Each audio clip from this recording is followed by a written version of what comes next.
Des guides pour commémorer leur mémoire et se souvenir de ces gens qui ont fait qu'aujourd'hui on est là.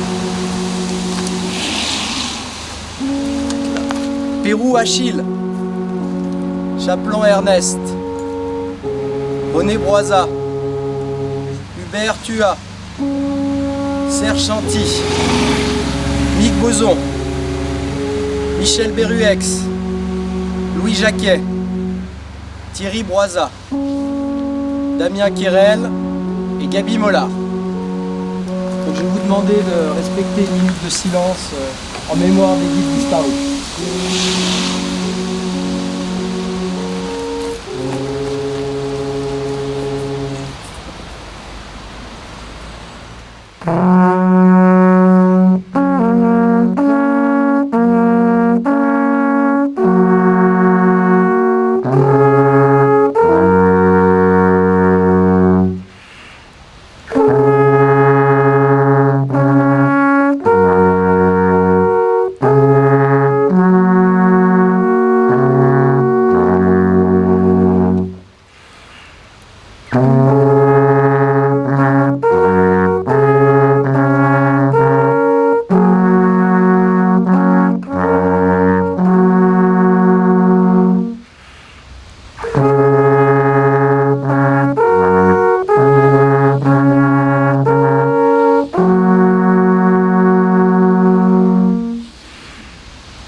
Qu'est-ce que c'est que la liberté? Pour nous, c'est une multitude de points multicolores dans les paupières de notre client sur un sommet convoité. Qu'est-ce qu'être joyeux? C'est simplement être un fou de liberté dans un monde de tristesse et de fantômes. La liberté, ce ne peut être aussi que cela, voir les yeux de ceux qu'on aime, que l'on conduit et que l'on guide. N'oublions pas que la liberté est un des dons les plus précieux que les cieux firent aux hommes. Nous voulons, guides et accompagnateurs en montagne, témoigner de ces sentiments que nous partageons au quotidien et qui nous animent. Nous aimerions, si ce n'est déjà fait, vous les faire partager.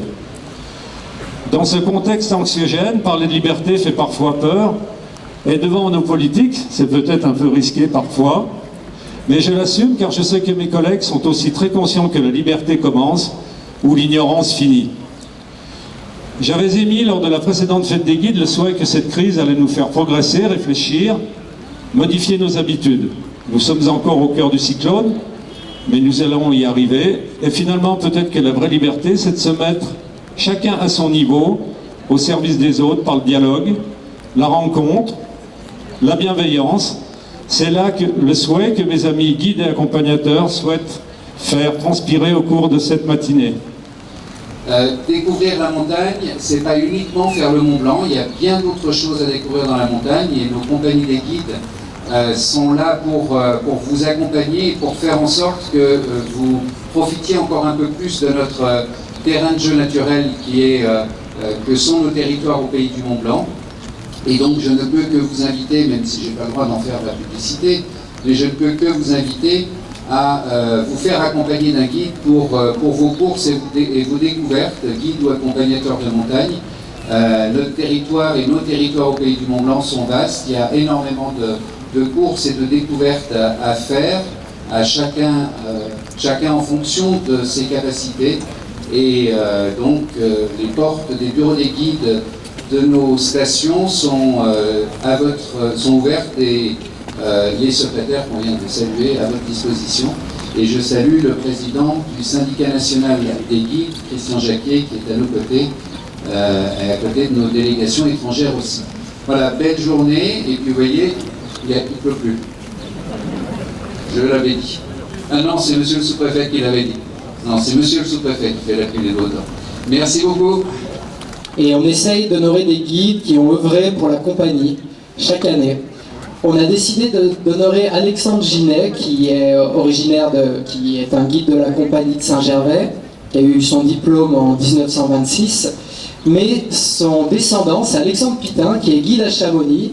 Et on trouvait la symbolique assez sympathique, 2 Alexandres, 2 valets, 2 guides. Donc voilà, mon arrière-grand-père, Alexandre Ginet, sa fille Camille Ginet. Je m'appelle Alexandre, comme lui, coïncidence ou pas, je suis devenu guide aussi, dans la vallée d'à côté à Chamonix.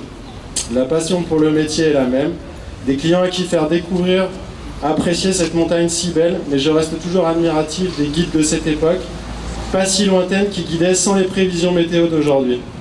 Je trouve que le mot guider prenait encore plus de sens à cette époque. Certes, le matériel a évolué, mais l'esprit des compagnies est resté. Saint-Gervais, comme Chamonix, a connu ces catastrophes où les guides ont su montrer leur expérience, leur métier, leur bravoure et bien évidemment leur solidarité. Donc merci à la compagnie des guides de Saint-Gervais, merci à tous de rendre hommage à tous nos anciens qui ont su nous montrer le chemin. À nous de continuer à transmettre et partager ce fabuleux métier. Merci Julien, merci Pierre Razet et bonne fête des guides à tous.